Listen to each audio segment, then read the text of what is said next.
ফলত আমরা হ্যাঁ ভোটের মধ্য দিয়ে আওয়ামী লীগের যে বিচারিক প্রক্রিয়া শুরু হয়েছে সেটা আমরা শেষ করতে চাই।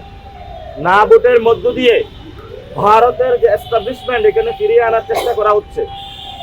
এই যে বিভিন্ন সময় যে সন্ত্রাস যে বৈষম্য, এগুলা যদি না ভোটের ক্যাম্পেইন চালায় তাহলে তারা এগুলা বাস্তবায়ন করতে পারবে। আর যদি হ্যাঁ ভোট পড়ে তাদের যেই পুরাতন বন্দোবস্ত এগুলা ধসে পড়বে এবং শেখ হাসিনা ফেরত আসবে। তারা মিলেমিশে যে পুরাতন বন্দোবস্ত সেটার মাধ্যমে দেশ চালাতে চাচ্ছে।